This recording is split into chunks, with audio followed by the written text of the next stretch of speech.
What's up, everybody? Thank you all. Thank you, thank you, thank you. I just say that a lot because I really do appreciate you guys. It's wonderful to have you people. And I stay happy because I see people working out there trying to save America. That's all that matters. You know, I'm like this right here. We're only going to be on this earth for a certain period of time. And we don't know what that number is. I could wake up and not be here tomorrow. We never know. Don't want that to happen. But are we gonna get this all straightened out and everything go hunky dory? Well, I know one thing's for sure. If we don't try, we're definitely headed that way. That's how I look at it, by the way. So, doing this right here and having you guys out there getting us, spreading this content, and all the views that I see tells me this is a good sign for America. So it keeps me happy. In case you wonder why I'm so happy when I do these videos, it's an honor too, by the way. It's quite honorable to be here. You guys watching, and a lot of really wonderful people in the comment section. So it's not a hard thing for me to be happy, and I hope I can spread that to everybody else out there. Because you know what, believe it or not, happiness provides people really great ability to think clearly instead of being in panic and despair. And the left wants us to be in panic and despair. So stay happy, do that, and makes them pissed off. This article I ran across right quick, because this is a quick video, but I was fixing to get out of here, and so I wanted to just run through a few things on the computer, and this popped up. So you've got the left who really likes to invert what's good for their own benefit. And here we are now, they're doing religion like that, big time. There's so many, ways that they've twisted Christianity so that they can use it in their favor for certain things. Like they even try to say abortion is part of a Christian lifestyle and it's in the Constitution. I don't know about that. But now you've got lefties or some kind of something here. And I think this is in Alabama. And what we've got here is a family that's not using their voter ID. They signed in things for people to have an ID when they cast their voice. Well, here is the lefties saying that having an ID to do that is a mark of the beast. And I've got something for you guys. If they think that's mark of the beast, they don't know what they're getting themselves into by they're trying to figure out a way to advocate for not having an ID for the V word. That'll be their next thing. They're going to say, oh, well, religious exemptions don't require me to have an ID because by my religion, it's a mark of the beast. Well, first of all, when we decided that there was time for religious intervention, when it came down to a deadly sauce that Fauci came up with, there was no room for error, no room for give. You were going to get this, or you were going to lose your job. You weren't going to be able to purchase things. They were going to really strip your rights. And I remember in Canada, they had people follow you around in a Walmart so that you could only buy certain things. You couldn't go down certain aisles if you weren't jabbed up. You couldn't get shoes. You couldn't get dog food. You could only get just enough for your own survival.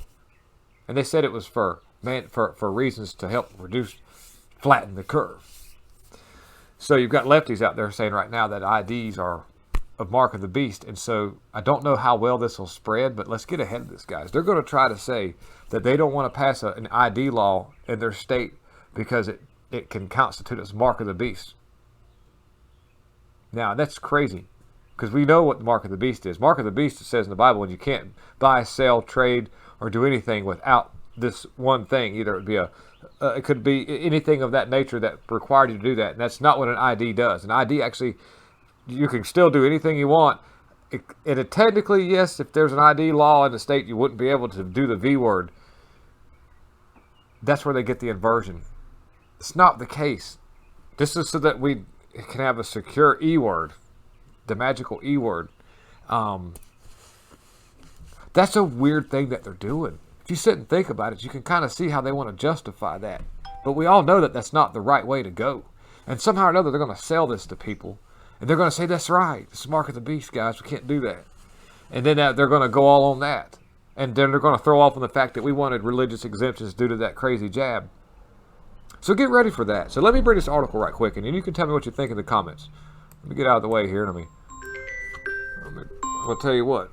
When I do these kind of videos, I get people that call me all the time while I'm doing these. My phone's ringing right now.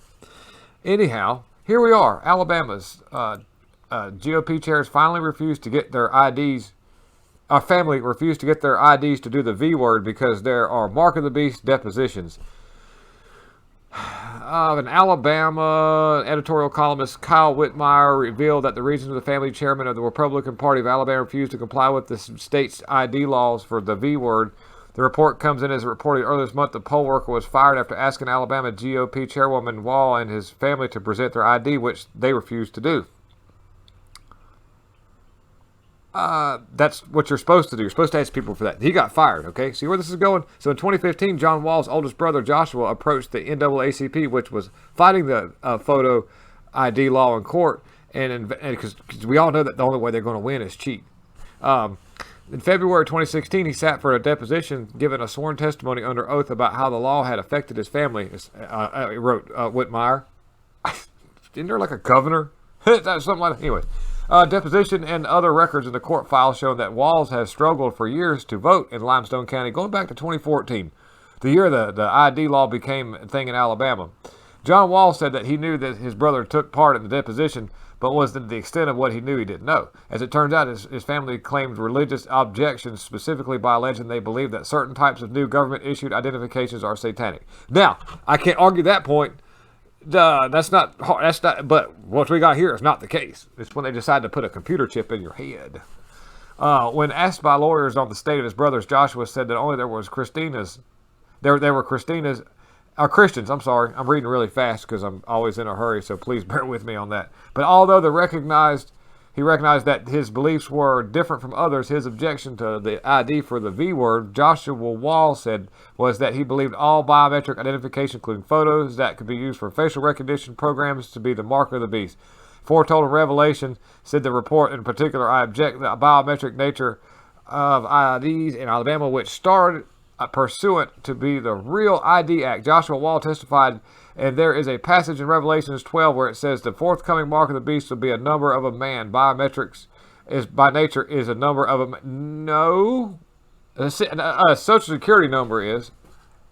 You want to get pissed off about something at a number, social security number there, buddy. But anyways, they you know that's what. And by the way, they don't want that whenever you do your V word. They just want your ID. That's what makes me uncomfortable, and that's what goes against my convictions. Well, you need to get rid of your social security number, because that's the number that identifies a man by number right there. If anybody wants to argue Mark of the Beast, that evil social security number would be it.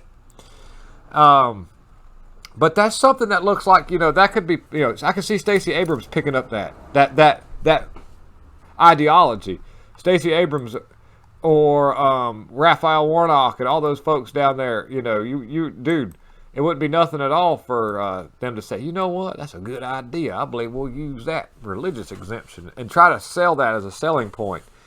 And it would be hard to rebuke a little bit, especially you got a bunch of crazies on the left that are all of a sudden seeing religion can exist in any way. I could create a religion and write a book about it, and it could be that, and then they could use that and use that. Did you watch and see what's going to happen in the next little bit? They're going to pull out some serious stops, because what they did in 2020, they can't quite reproduce because of the fact that we have made them expend all their energy and just trying to keep us from getting our voices out. See, we were supposed to go away. We were supposed to be the people that weren't heard of anymore especially after J6, but we were just supposed to be the teabag people, get gone, don't worry about it. And here we are right now, growing in numbers and momentum like it's never been seen before. And that right there is scary. So you're going to find some really desperate ways. Almost like whenever you have a cheating spouse and you catch them doing it, and they come up with everything in the wide world to look like they didn't do what you saw them doing. That's the left. They cheating on us, man. Like a bad relationship.